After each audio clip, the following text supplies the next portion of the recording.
तो ये महर्षि शोभरलाल की बातें कह रहा था। उनका दफ्तर फूक दिया, वो अपने कमरे को उदास पड़े हुए थे और फकीर चंचले वाकई फकीर फकीर ही था। सवेरे नाम लेता है से महापुरुषों का नाम लेने तभी कोटि जल में पाप कट जाते। फकीर वो पूर्ण पुरुष थे, खूब सब दरिया भी करते थे, भजन तो सब करते, भजनानंद चाहे सो कर दे, समझे न। तो इसीलिए उन्होंने क्या करा, गए कुआड़ खोला, कौन है भाई? कि महाराज फकीर है। कुआड़ खोले, फकीर तो मेरे पास क्यों है?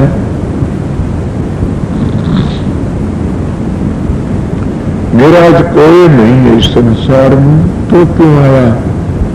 तेरी भी लोग बदनामी करेंगे कि मैं वो नहीं हूं जो आपके सेती माल खाते थे, जो आपके पैसे तो बोझ गर्म करते थे, जो अपना मान के लिए आए थे इज्जत में, वो मानस नहीं हूं। मैं हूं आपको खुदा समझ के आया हूं और आप मेरे खुदा हो। इसलिए मैं आपकी बात अपनी में शोभला लगन भर ली कि वह धन्य फकीर एक तो मिले और अब मैं आपके सारे मेरा जीवन बिता दूंगा। ऐसी बातें सुनी, धन्य मने एक मिल गया के तो घने ऊत भूत किस काम के सिंगनी का एक बतेरा, समझे न। घने ऊत भूत किस काम के सिंगनी का एक बतेरा, सीनी तेज जामर सूरी जामत तेरा। और वह तेरा जान की बाढ़ के नीचे पड़ेगी, लुक जाएगी, कभी मेरे बच्चन को मार दे। सीनी तेज जान की मैदान में बैठ जाएगी। आओ भाई, किसी माने जानने हो तो कोई मेरे का मुकाबला कर लो। इसलिए संत सूरमा शेर है गर्ज और गाज, दुनिया भेड़ है बिदक और गाज। संत तो संत ही होते हैं, वो किसी परवाह नहीं करते ने। मेरे को कोई कह देते कई बार कि आप एकले रहते हो, एकले हो। हाँ, एकला आया था, एकला रहना। कौन है मेरे साथ? एकला जाना सर, एकला रहना सर। दूसरा है कौन? दूसरा से उसको तुम भूले बैठे सो, दूसरा तुम्हारे साथ। ठीक है जी। अच्छा हजूर, पहली गल तो है आ कि तुसी संत मत दे विचों तुहानू की मिलिया? इन्ना तुसी अभ्यास कीता, ठीक ने, ते किथे पहुंचे? पहुंचना किथे सी, जी तलाश सी अपने अंदर किसी चीज में लभन दी, वो खत्म हो गई। जी कुरीद सी ना अपने अंदर, रब की है, दुनिया की है, एक ही है, एक ही है, एक ही है, मुझे सवाल होते सामना, वो खत्म हो गए। समझे ना? मगर वो खत्म ता हुए जदू ये पता लग गया भी ये दुनिया जड़ी है ना, ये सारी इकनी है, इसे हमेशा कर्म का चक्कर चलता रहता। तो दुख सुख आंदा मैनू, ये नहीं कि नहीं आंदा, उन्हें बोरा है और यही तकलीफ होंगी है। अच्छा, बड़ी तकलीफ होंगी है कि मैं उन्हें कमा लोगों मैं संता, मन थोड़ी तकलीफ नहीं होंगी। ये बिल्कुल गप है। मैं ये नहीं मैं कहता होरना की बात मैनू पता नहीं, मैं अपनी बाबत जानना, बाबा सावन सिंह की मुताबिक जानना। जिस टीका लाया, टीके ने नुकसान किया, दर्द हुई, कहा तुसा मैनू जहर देता होए। समझ मेरा मतलब? दादा दरबार में गया एक बारी, उन्होंने पैर से जख्म सी, मैनू नहीं पता, लम्बे पैर था, तो मैं पैरों पर सिर मारिया जाके। उन्होंने हाय की थी, रत पीछे की थी। मैं कही की होया? आखिर इतना चौंदा सी, ईट ऊपर पैर से जख्म हो गया। समझ गया मेरा मतलब? नहीं, दुनिया लोगों ने जितनी बातें की, ये मैं नहीं कहता कि वो गलत है। भगत सिंह सूली चढ़ गया, हुसैन चढ़ गया, ख्याल है अपना, ख्याल हटा दो दुख कोई नहीं, ख्याल फंसा दो तो दुख है। वो जरा मर्जी सवाल पूछो। आनंद मिले अंदर, खुशी मिली, अभ्यास मिला। हूँ मैं लख कोशिश करा कि मैं कंठा सुना, शंख सुना, मृदंग सुना, बंसी सुना, नहीं।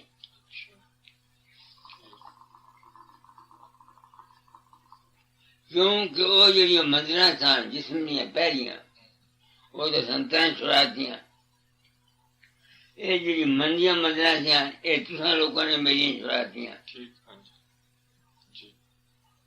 जब मैं लोग कहने कि बाबा तेनू असी तेरी अखां चों दड़ी चों नूर निकलदा असी देखने तो मैं तो हुंदा नहीं, तो मैनू पता लग गया कि वो जो कुछ भी वो वेखदे वो उन्हां दा अपना विश्वास है, अपनी श्रद्धा है। ਮੈਨੂੰ ਤੁਹਾਡਾ ਰਾਤੀ 2 ਵਾਰੀ ਸੁਪਨਾ ਆਇਆ, ਪਰਸੋਂ ਆਇਆ ਜਦ ਤੁਸੀਂ ਕੈਨੇਡਾ ਤੋਂ ਤੁਰਨਾ ਸੀ।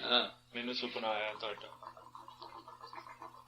ਤੇ ਰਾਤੀ 2 ਵਾਰੀ ਸੁਪਨਾ ਆਇਆ ਕਿ ਉਹ ਮਨ ਚੋਂ ਇਹ ਮੈਨੂੰ ਸਤਸੰਗ ਚੋਂ ਮੈਨੂੰ ਇਹ ਗਿਆਨ ਮਿਲ ਗਿਆ ਕਿ ਇਹ ਵੀ ਮਨ ਦੀ ਖੇਡ ਹੈ, ਸਾਰੀ ਜ਼ਿਆਦਾ ਸੰਸਕਾਰ ਹੁੰਦਾ। ਰਾਤੀ ਮੈਨੂੰ ਆਪਣੇ ਫਾਦਰ ਦਾ ਸੁਪਨਾ ਆਇਆ, ਕੋਈ 15 ਸਾਲਾਂ ਜਦੋਂ ਮੈਂ ਆਇਆ ਉਦੋਂ ਦਾ, ਉਦਾਂ ਮੈਨੂੰ ਫਾਦਰ ਦਾ ਕਦੇ ਸੁਪਨਾ ਨਹੀਂ ਆਇਆ। ਉਹ ਮਨ ਦੇ ਸੰਸਕਾਰ ਮੋਰੇ ਆਏ ਜਾਂਦੇ। ਅੱਛਾ, ਤੇ ਇਸ ਤੋਂ ਇਲਾਵਾ ਜਿਹੜਾ ਹਜ਼ੂਰ ਤੁਸੀਂ ਕੰਮ ਕੀਤਾ ਇਹ ਕਦੋਂ ਦਾ ਕਰ ਰਹੇ? 7 बरस की उम्र से। ਨਹੀਂ, ਤਲਾਸ਼ ਨਹੀਂ ਆਹ ਸਤਸੰਗ ਦਾ ਤੇ ਨਾਮਦਾਨ ਦਾ। 1905 ਤੋਂ 1905 ਤੋਂ मैं पंथाई बनिया, नाम लिया। ਹਾਂਜੀ, ਨਹੀਂ ਗੁਰੂ ऐसे गुरु कदों ਦਾ? 1939 ਜਦੋਂ ਦਾਤਾ ਦਿਆਲ ਨੇ ਚੋਲਾ ਛੱਡਿਆ। उससे पहले मैंने हुक्म सी हाँ हाँ। और मैं सत्संग करांदा सी। अच्छा, 1919 तक, ठीक। 16 तो लगा के 1919 तक मैं सत्संग आप भी अभ्यास करता जी सर, किताबा भी दाता दादी पढ़ के सुनाता हूँ। जरूर तो मैंने ये पता है लड़ाई में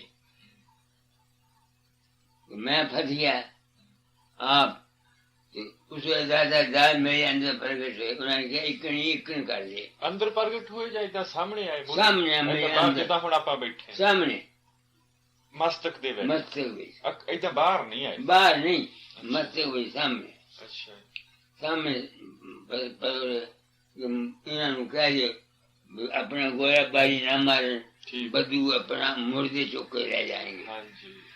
अच्छा, मैं कह देता हाँ जी। अभी बच गए। अभी वो तो शिकस्त खा के बगदाद चले गए। हाँ जी। उसे आदमी ने मैनू कट्ठा नहीं कह लिया अपने से संज्ञाने। हाँ जी। मैनू सिंहासन से बैठा के मेरी आरती करने लगे, दीवे बाल के थे। मैं क्या भी गुरु महाराज से लाहौर मेरी क्यों आरती कर दियो? ठीक। उन्होंने आख्या फलानी सन तकलीफ हुई तो याद किया, तुसी आए ऐ किया, ऐ क्या ऐ किया, सारू ये हो गया।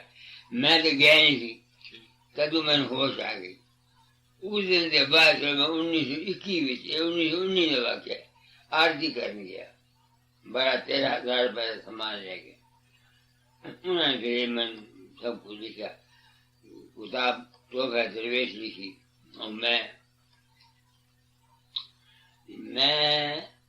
फिर सत्संग नहीं कराया, चुप हो गए? क्योंकि मैं सोचा भी मैं तो झूठ बोलना नहीं थी।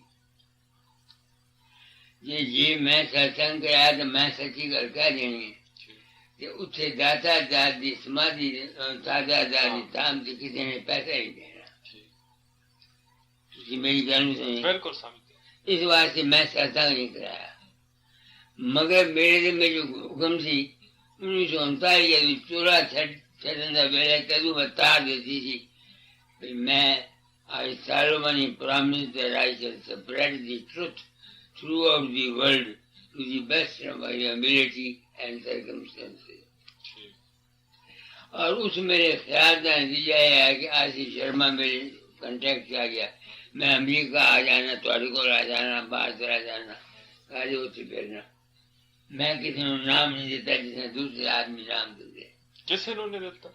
पहले 1922 तो पहले 10-15 आदमियों को मैं नाम देता सिर्फ, 10-15 ਨੂੰ? बस। फिर जब 1922 के बाद मैं नाम नहीं देता। उसकी वजह ऐसी कि एक औरत जबलपुर तो अपने खसम नाल तो 3 बच्चा नाल हुजारपुर गई। मैं फिरोजपुर से, मैंने क्या फिरोजपुर आई। मैं बली राम मकीम के यहाँ ठहरे। वो त्रिकुड़ी से ब्याह कर दी, लाल रंग से सूरज मैंने देख ली। तो मैं उसे मैंने क्या भी दाता ये मुंडे मैंने अभ्यास नहीं करने दे, पता ये थी अभ्यास नहीं करने दे। तो मेरे खसम को भी मेरी मर्जी कीता करे। खसम मुझे 8 बजे सवेरे ड्यूटी से जाता, रात में 9 बजे आता। मैं पूछा तेरी माँ है? नहीं।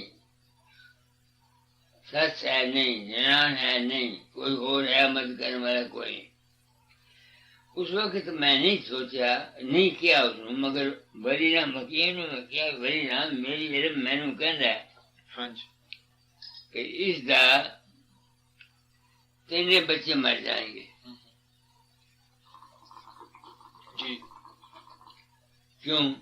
मैनू ये ख्याल है, मेरा यकीन है कि जो आदमी ऊपर अपने अपने अंदर गुरु स्वरूप का या किसी रूप का ध्यान करता है, उसकी विल पावर बढ़ जाती है और उसकी जी आशा होती है वो उसमें पूरी हो जाती है। ठीक। तो मैं उन्हें क्या भी ये 3 बच्चे बड़ी ने क्या भी मेरा ख्याल है ये 3 बच्चे मर जाएंगे, क्योंकि और को अल्टरनेटिव नहीं। हाँ जी तो बच्चे की तकलीफ को बचना चाहती है, हाँ जी और को थी कहीं जरूर मरने। तो 9 महीने 3 बच्चे मर गए। उसके बाद मैं किसी ने उस तरह नाम नहीं देता, सत्संग कराना ताकि लोग अपने ख्याल में ठीक करें, लोग अपने ख्याल में ठीक करें। हाँ जी अगर ख्याल बुरा है तुम अभ्यास करोगे, वो बुराई तुम्हें बढ़ जाएगी। ठीक ठीक। अगर कामी हो तो काम ठीक है तो काम बढ़ जाएगा। अगर लालची हो लालच बढ़ जाएगा। अगर प्रेम है तो प्रेम बढ़ जाएगा। नेकी है तो नेकी बढ़ जाएगी, बुराई है तो बुराई बढ़ जाएगी, जो कुछ सबका समझ में है। इस वास्ते मैं नाम नहीं देता जब तक कि किसी आदमी को ये नहीं देख लेता कि इसका मन बहुत इस तरफ राघव है। हाँ, अगर मन गंदा है और वो चाहता है सच्चे दिल से कि मेरा मन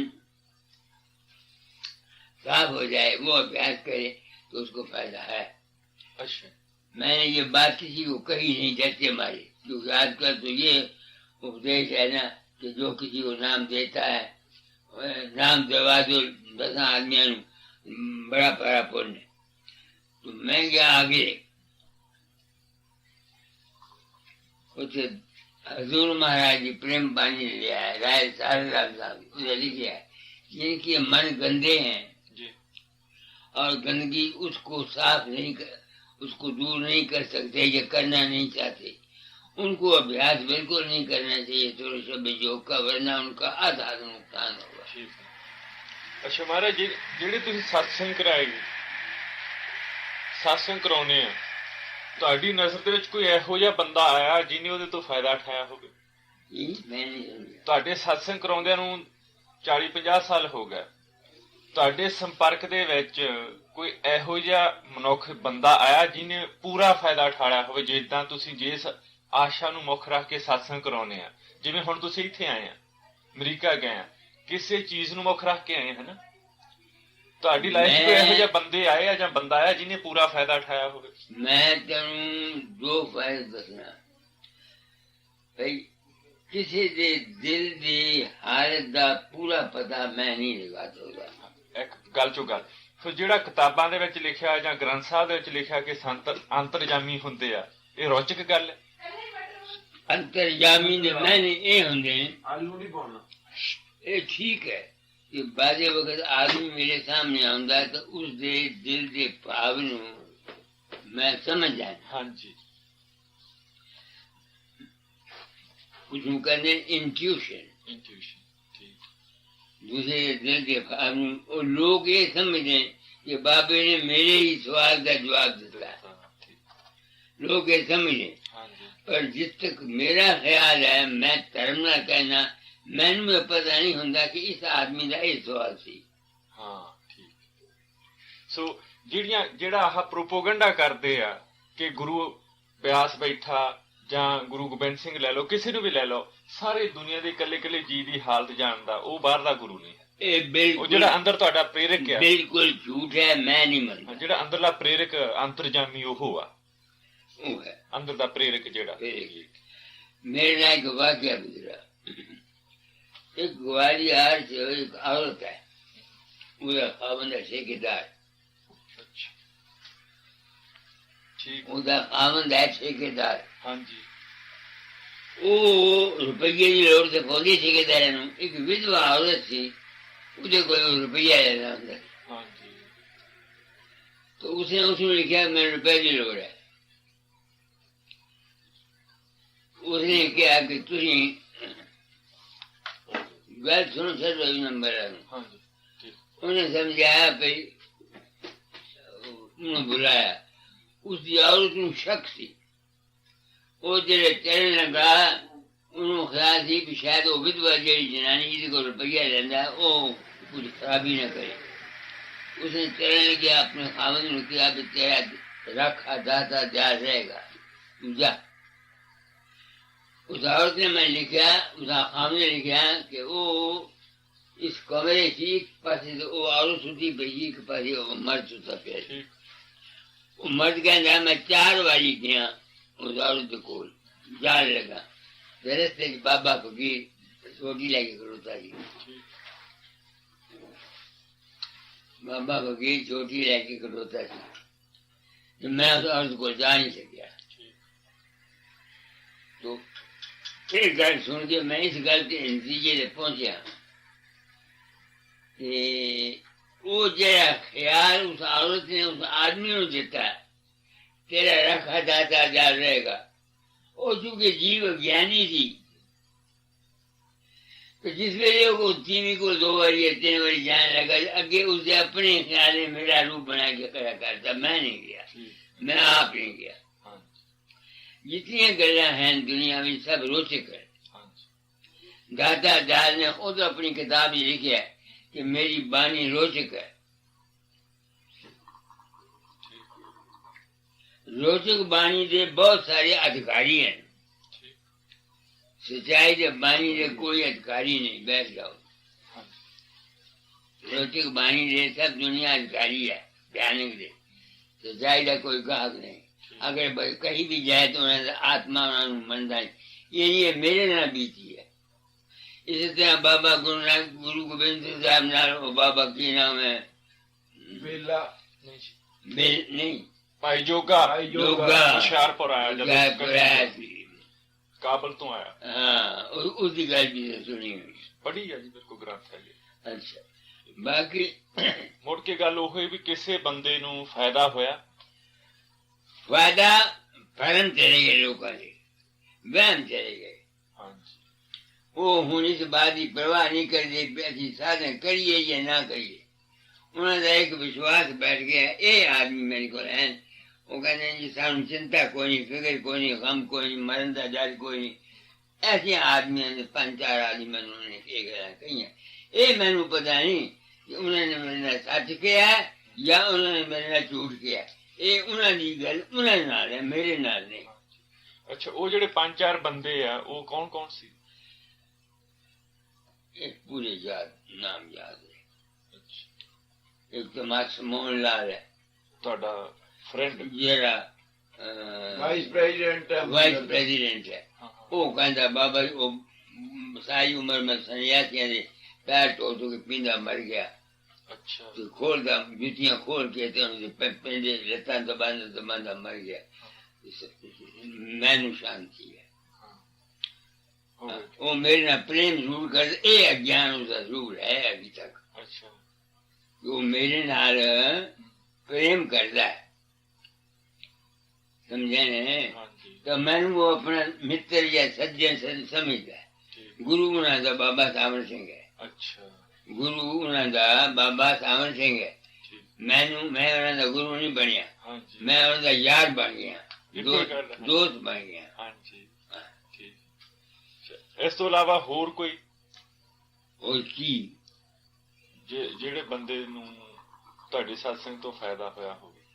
ਦੁਨਿਆਵੀ ਫਾਇਦੇ ਬਹੁਤੇ ਹੋਏ। ਨਹੀਂ, ਆਪਾਂ ਪਰਮਾਰਥ ਦੀ ਗੱਲ ਕਰ, ਜਿਸ ਆਸ਼ੇ ਨੂੰ ਲੈ ਕੇ ਤੁਸੀਂ ਸਤਸੰਗ ਕਰਾਉਨੇ ਆ। ਮੈਂ ਜਿਸ ਆਸ਼ੇ ਨੂੰ ਲੈ ਕੇ ਸਤਸੰਗ ਕਰਾਣਾ ਉਹ ਤਾਂ ਹੈ ਆਪਣਾ ਕਰਮ। ਹਾਂਜੀ ਮਗਰ ਮੇਰੇ ਦਿਲ ਨੇ ਇਹ ਮੰਨਿਆ ਵੀ ਜੋ ਕੁਝ ਮੈਂ ਕਹਿਣਾ ਚਾਹਨਾ ਦੁਨੀਆ ਉਸ ਨੂੰ ਸੁਣਨ ਵਾਸਤੇ ਤਿਆਰ ਨਹੀਂ। ਇਹ ਮੇਰਾ ਵਹਿਮ ਸੀ, ਮੇਰਾ ਭਰਮ ਸੀ ਕਿ ਮੈਂ ਸੱਚਾਈ ਜ਼ਾਹਿਰ ਕਰਾਂਗਾ ਤੇ ਲੋਕਾਂ ਨੂੰ ਫਾਇਦਾ ਪਹੁੰਚੇਗਾ। ਮੇਰੇ ਤਜਰਬੇ ਨੇ ਸਾਬਤ ਕੀਤਾ ਕਿ ਨਹੀਂ। बहुत कम आदमी हैं जिन्होंने मेरी गल नूं समझा और नफरत द्वेष आपस विचकार बोझ नूं उन्होंने छड्या। ठीक। मगर मौका पै जाता है मैं इतना ऊंचा बोलना, बादे वक्त मन मैनू ऐसी खराब हाथ ले जाता है, मैं 2 मिनट बाद समझ जाना, मगर उस वेले मन मैनू ले जाता है जिस वेले गुरु ज्ञान बोल जाता है। बाजे वक्त ऐसा होता है कि मैनू पता नहीं लगता, बात करना कोई ख्याल मेरे दिल जा जाता है, ये गल मैं नाजायज करना। मसलन तुम समझो मैं एक दफा अपने मकान अपने कमरे थी कोठे से, उतो मैनू जरूरत थी टीका लगवान दी या कुछ पूछने की डॉक्टर को, तो मैं आवाज मारी आदमी नूं, मैं क्या डॉक्टर को मेरे को लावे। तो मेरे नाल पंडित वाइस प्रेसिडेंट जी मोहनलाल खड़ा, मैं क्या मोहनलाल मैं गलती की है, मेरा कोई हक नहीं डॉक्टर नूं अपने कोल बुलाने दा अपने काम वास्ते। वो टीका ला जाता कभी, उसमें मैं आने लगे इस पिछले साल 30 रुपए देते, 30 रुपये अपने पासों देते कि मेरा कोई हक नहीं है कि उन्होंने ये कर कहा कि मैनू आके टीका लावे। मैं तुहाडे कोल आया, तुहानू मैं $25 देते। क्यों देते? मैं समझा भी मैं आया इन्होंने तकलीफ देती है, रोटी खावांगा कुछ करांगा ताकि मेरा कर्जा उतर जाए। तुसी अमीर तो हो नहीं, तुसी अमीर आदमी, माफ करना मेरी गल भाई, तुसी अमीर आदमी हो, बड़े गरीब आदमी समझे, मतलब मैंने अपने 2 मियाँ बीवी कमाई कर दो, 4 पैसे कमा दो, अपना पेट पाल दो। इस वास्ते जरा बोझ मैं तुहानू पाना थी वो पैसे तुहानू मैं देते। तो मेरा अपना असूल जड़ा है जिंदगी का वो ये है, बाप की कमाई मैं नहीं खादी, लड़के की कमाई मैं नहीं खादी ना, सिर्फ कटने वाले हैं वो भेज दे मैंने 200 रुपये महीना या दरोगा 40 रुपये महीना भेज दिंदा। वो मर गया वसीयत कर गया 70 रुपये दिंदा सी, 30 मंदिर वास्ते 40 मैनू 40 वो लेना 200 वो लेना 240। लड़का जरा वो हर अपनी भैन का खर्च भेजदा, ਉਹਦੇ ਕੋਲ मैं नहीं करिए। असूल है जिंदगी का, मगर ये मैंने ये नहीं कि सारे यही असूल करना चाहिए। हर एक के हालात अलग हैं, हर एक के सर्कमस्टेंसेस हालात वाकयात अलग हैं।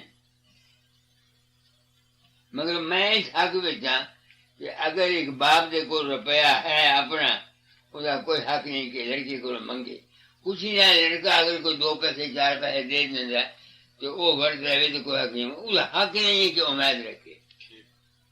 नहीं है तो लड़के का हक है कि बाप की रोटी का, बाप के कपड़े का और बाप की रिहाइश का आराम का ख्याल रखिए। मगर अगर बाप ये चाहे कि मैं शराब पीनी है या मैं सिनेमा देखना है तो वो गलती है। मेरा अपना मैं ऐसा समझना। ਅੱਛਾ, ਇੱਕ ਹੋਰ ਗੱਲ ਹੈ ਜੀ, ਜਿਹੜਾ ਸਾਨੂੰ ਆਹ ਹੁਣ ਲਾਈਫ ਮਿਲੀ ਆ, ਹਾਂ ਤੁਸੀਂ ਵੀ ਟੋਲੇ ਚ ਆਏ ਆ, ਅਸੀਂ ਵੀ ਸਾਰੇ ਮਨੁੱਖਾਂ ਦੇ ਵਿੱਚ ਬੈਠੇ ਆ, ਇਹਦੀ ਲਾਈਫ ਦਾ ਪਰਪਸ ਕੀ ਆ? ਕਿਤਾਬਾਂ ਦੀ ਗੱਲ ਨਹੀਂ ਮੈਂ ਕਰਦਾ, ਕਿਤਾਬਾਂ 'ਚ ਤਾਂ ਅੱਡ ਗੱਲਾਂ ਲਿਖੀਆਂ। ਸੱਚੀ ਗੱਲ ਪੁੱਛਣਾ, ਬਿਲਕੁਲ ਹਾਂਜੀ, ਸੱਚੀ ਗੱਲ ਪੁੱਛਣਾ। ਇਹ ਕੁਦਰਤੀ ਖੇਲ ਹੈ, ਮੈਨੂੰ ਇਹਦਾ ਰਾਜ਼ ਦਾ ਪਤਾ नहीं लगा। जिंदगी एक एनर्जी है, जो मैं समझा वो तुम दसना, ਹਾਂਜੀ पता नहीं मैं सच्चा कि झूठा, मैं जो समझा एनर्जी है। जिस तरह बिजली एक एनर्जी है, ਠੀਕ बिजली में तीन चीजें हैं, एक रेजिस्टेंस, एक करंट, एक ईएमएफ। ਠੀਕ तुम जानते हो ਮੈਂ ਸਾਇੰਸ ਪੜ੍ਹੀ ਹਾਂਜੀ पढ़ी है ना? ਹਾਂਜੀ जेड़ा मालिक है, ਹਾਂਜੀ असली चीज है, वो है ईएमएफ, बिजली भी। इसी तरह इस दुनिया के विचकार एक भंडार है जेड़ा ईएमएफ है। ਠੀਕ ਬਹੁਤ ऊपर ਵੱਡਾ से एक ईएमएफ है। ਹਾਂਜੀ संतां दा मालिक वो ईएमएफ है। उसनू सत लोग कह देंगे, ਜਾਂ ਸੱਚਖੰਡ सत खंड कह देंगे, सत नाम कुछ कह देंगे। ਉਹਦੇ ਵਿੱਚੋਂ ਇੱਕ ਕਰੰਟ ਨਿਕਲਦੀ ਹੈ, ਠੀਕ ਜਿਹੜੀ ਕਰੰਟ ਦੁਨੀਆ ਬਣਾਉਂਦੀ ਹੈ। ਕਿੰਨੇ ਹੀ ਬ੍ਰਹਮੰਡ ਹਨ, ਹਾਂਜੀ ਕਿੰਨੇ ਹੀ ਸੂਰਜ ਹਨ, ਕਿੰਨੇ ਹੀ ਲੋਕ ਹਨ ਜਿਨ੍ਹਾਂ ਦਾ ਕੋਈ ਅੰਤ ਨਹੀਂ ਮਿਲਦਾ। ਹਾਂਜੀ यही गुरु नानक साहब ने अपनी बाणी किया, लख पताला पताल, लख आकाशा आकाश, और पाल थके, ऐसी ऐसी बाणी है कोई ਜਪਜੀ 'ਚ है। ਹੈ अच्छा, इसी तरह ही वो एक भंडार है, उसके विचों उसकी ਜਿਹੜੀ करंट है वो निकलती है, वो इस दुनिया में बनाती है। कितने ही ब्रह्मा हैं, कितने ही विष्णु हैं, कितने ही शिव जी हैं। और यही गल शास्त्री भी कहने, क्योंकि जिस वेले कृष्ण महाराज का अवतार होया ਹਾਂਜੀ तो ब्रह्मा नू शक पै गया। ਹਾਂਜੀ उसने जेड़े उन्होंने ग्वाल बाल सन ना, वो सारे चुरा गए, ਹਾਂਜੀ चुरा के रह गया। हुण ब्रह्मा का एक दिन इथों एक साल बराबर है, ਹਾਂਜੀ एक लिखिया किताबा। ਹਾਂਜੀ तो कृष्ण ने दूसरे बैल बना ले, ਹਾਂਜੀ मुड़ के आया, उसने देखा, वो फिर गया विष्णु महाराज को, ये लिखे किताब, उसको द्वार पर आया। अगर तू कौन है? मैं ब्रह्मा। अगर तू ब्रह्मा केड़े देश का है? तो मत उठो ये साबित होया कि अनेक ब्रह्मा हैं, अनेक विष्णु हैं, अनेक खंड हैं, अनेक जमीना हैं, और पाल थके, और की को जात। एक तत्व है हमारे जिस्म में, वो तत्व है प्रकाश का, उसका तत्व का जहूर शब्द और प्रकाश है। अच्छा वो जो एलिमेंट है, सबसे एनर्जी, वो जब जहूर में आती है तो एक प्रकाश होता है और एक शब्द होता है। क्योंकि जहाँ हरकत होती है वहाँ प्रकाश और लाइट का होना साइंस के मुताबिक जरूरी है। तो उस प्रकाश का हिस्सा जब हमारे शरीर में आता है तो मन, चित्त, बुद्ध, अहंकार पैदा होते हैं। समझते हैं? ਹਾਂਜੀ उस मन, चित्त, बुद्ध, अहंकार में एक मैं आ जाती है। ਹਾਂਜੀ तो एक जिस्म की मैं है, एक मन की मैं है, एक आत्मा की मैं है, एक सूरत की मैं है। मेरी जो तीन मैं है निचली, उसका तो मुझको पेट मिल गया, और मैं अपने आप को बचा भी सकता हूँ तो मैं से। मगर जो चौथी मैं है सूरत की, वो अभी तक मुझसे नहीं गई। कोशिश करता हूँ, अगर वो चली जाएगी फिर तुमसे बोलूंगा नहीं, फिर ये काम नहीं करूंगा। हाँ मैं दीर्घ रोग, तो सुने ना, हाँ हाँ मैं दीर्घ रोग, तो मेरी हाँ मैं जिस्म की और मन की और आत्मा की तीनों हैं तो सही, मगर उनको मैं जानता हूँ, तंग नहीं करती। मगर जो सूरज की मैं है वो मेरी अभी नहीं मरी। अब जिस दिन वो मर गई फिर आपसे बात नहीं करूंगा। फिर मुझे क्या जरूरत है उपदेश करने की या उपदेश सुनने की। रात कल दोपहर को मैं सोया हुआ था यहाँ, तो हमने क्या हो रहा था, तो मैंने कहा भाई जिनको सत्संग सुनने का शौक है वो भी अधूरे हैं, जिनको सत्संग कराते हैं वो भी अधूरे हैं। पूरा वो है जो ना सत्संग सुनने की ख्वाहिश रखता है ना सत्संग कराने की ख्वाहिश करता है। खामोश। कुछ और पूछना पूछ लो। पूछ दे बस, सोच सोच के पूछ। और दूसरी ये बात ये है, एक बात सुन लो जो साफ कहता हूँ आप, सिवाय मुझ एक्सेप्शन केसेस के आमतौर पर भगत जन वो बनते हैं जिनका ब्रह्मचर्य छोटी उम्र में गिर जाता है। बाबा सावन सिंह की उम्र शादी हुई 13 वर्ष की, जब 13 वर्ष की थी तब पहला ब्याह हुआ। स्वामी रामकृष्ण परमहंस की शादी हुई जब वो छोटी उम्र में थे।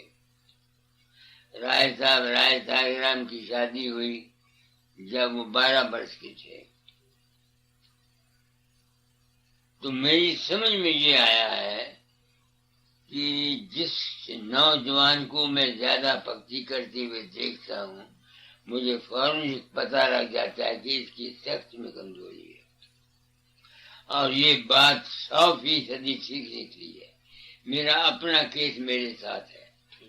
13 साल की उम्र में शादी हुई, फिर अशांति तो आनी ही थी, ब्रह्मचर्य की ज्यादा गिर जाने से अशांति आई। फिर जब मैं 10 साल चला गया, 12 साल वसील गुजार में वो कमी पूरी हो गई। मैंने बीने भी और सब कुछ सुना, अंदर अंदर में सब कुछ सुना। जब वापस आया, दाता ने कहा तुम्हारे औलाद लीना नहीं है, अभ्यास मत करो, औलाद पैदा करो। मैंने अभ्यास में आदत पड़ी हुई थी, अभ्यास भी करता रहा और विषय में भी पता। अगर तो औरत के पास सिर्फ जाता औलाद के लिए तो मुझे तकलीफ न होती, मैं तो स्वाद में फंस गया। वो जो मेरी शांति थी 12 साल जो मैंने अटेंड की थी वो खत्म हो गई जी। फिर मैं रोया करता है क्या हो गया मुझको। फिर एक दिन मैं प्रार्थना करने लगा, तंबूला लेके बेहोश हो गया। अंदर से आवाज आई कि ये नुक्सा तुम। फिर मैं 26 साल तक मैं मेरी वाइफ रही, वाइफ मेरी ने मदद की। हम 26 साल तक औरत और मर्द बन के नहीं रहे। अब 16 साल 17 साल 18 उसको मरी हुई को हो गए हैं। तो मेरे अपने ख्याल में ये है कि इंसान के बचपन के कैरेक्टर को अगर ठीक कर दिया जाए तो वो बहुत हद तक इस दुनिया की तकलीफों से बच सकता है। मानसिक और शारीरिक जो हिलचल होती है इससे बच सकता है। मेरा अपना तजर्बा ये है। इस बात से मेरे पास जितने नौजवान जोड़े आते हैं उनको मैं ये कहता हूँ कि औलाद को औलाद के ख्याल से पैदा करो, विषय विकार के लिए मत करो। एक दूसरे अपने ब्रह्मचर्य का ख्याल रखो, जिसे अपने फर्ज और अपनी ड्यूटी जब तजर्बा दुनिया का हो जाएगा इस दुनिया में सुख नहीं है फिर इस तरफ आना। इससे पहले अगर तुम आओगे तुम्हारी जिंदगी। आजकल इन गुरुओं ने बहुत जुल्म किया है। 10-10 साल के बच्चों को नाम दे दिया, अब उनको कह दिया तुमने शराब नहीं खाना, मांस नहीं खाना। बहुत अच्छा। मैंने कितने घराने देखे हैं जहाँ ये तबाही आ गई। चोरी खान औरतों और खावनों की बनी नहीं, क्योंकि खावन शराब पीते थे, मांस खाते थे, नहीं समझ में आई, औरतें दुखी रहती थी। मेरे सामने कई केस आते हैं। मेरी अपनी लड़की थी, मैंने उसकी शादी की, हालांकि सत्संगी थे, दाता जार के। तो जब वो वहां गई तो उसकी माँ और उसका पति दोनों इतवार को बाजार से गोश्त ले आते और खाते। और मेरी लड़की मेरे पास आई, कहने लगी ये काम है। मैंने कहा तू किस मर्ज की दवा है? तेरा धर्म है, खावन तेरा गोश्त खाता है, उसको गोश्त को मैं पका दूंगी, उसको पका दो, माँ को खुला दो, उसको खुला दो, मगर तुमने नहीं खाना, तुम अपने लिए इरादा सब्जी बना दो। वो अपने आप छोड़ जाओगे। जब उसने कहा मैं बना दी, वो बड़े हैरान हुए। ये चंद की लड़की होकर कहती है। वो 2 महीने उसने उनको गोश्त बना के खुलाया, 2 महीने के बाद छोड़ गए। और सबसे ज्यादा गलती है माँ बाप की। हाँ, ये मैं मानता। माफ करना मेरी बात को, मैं तो असर की बात। जब बच्चा पेट में होता है, माँ बाप भोग करते रहते हैं, उस लड़के पर काम का असर पड़ता है। जब वो जवानी में आता है, अभी जवान नहीं होता, उसमें काम का अंग आ जाता है और वो खराब हो जाता है। ये बात बिल्कुल सच्ची मैंने आपको कही है। मैं खुद इस मर्ज का मुब्तला रहा हूँ। मेरी अगर शादी छोटी उम्र में ना होती तो शायद मैं जो हालत मेरी इस वक्त है उससे बेहतर होती। ये मेरी समझ में आया है। बाकी रह गया सरदार जी, सच्चाई अगर पूछो, सच्ची बात, मैं जब अकेला बैठता हूँ तो मैं अपने आप को भूल जाता हूँ। मुझे न होश होती है मैं फकीर चंद हूँ या कहाँ हूँ, क्या हूँ। एक हालत तारी हो जाती है जिसका मैं न 1 कह सकता हूँ, न 2 कह सकता हूँ, कुछ नहीं। लफ्ज बथेरे कर बाहर समझाने के लिए कई कर देते हैं। वो जितने लफ्ज हम करते हैं सारे नाम मुकम्मल है। वो है, क्या है, मालिक है, मगर वो क्या है किसी आदमी को कोई हक नहीं है कि वो कहे कि वो क्या है।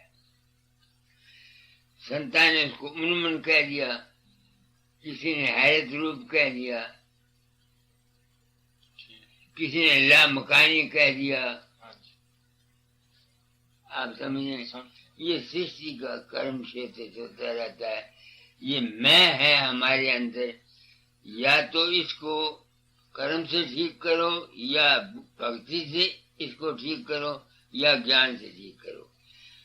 कर्म, भक्ति और ज्ञान 3 मार्ग हैं इस मैं को ठीक करने के लिए।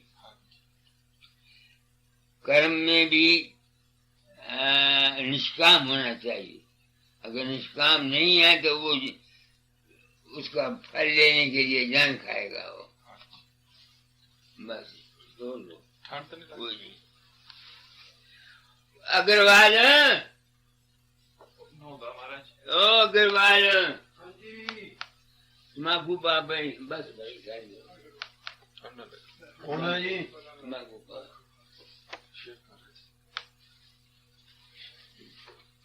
मेरा अपना ये ख्याल है, मैंने जो समझा आपको बता दिया।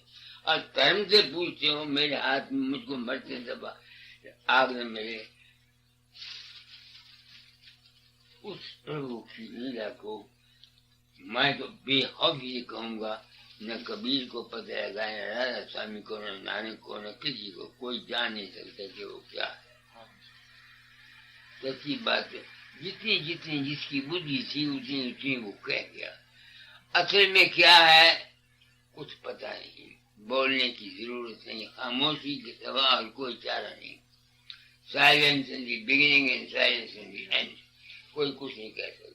तो इसलिए मैं ये सोचता हूँ कि जब तक जिंदगी है इसको खुशी से गुजारो, उसकी मौज है। हाँ मैं करने से हाय, दुख हाय करने से हाय का क्या बनेगा?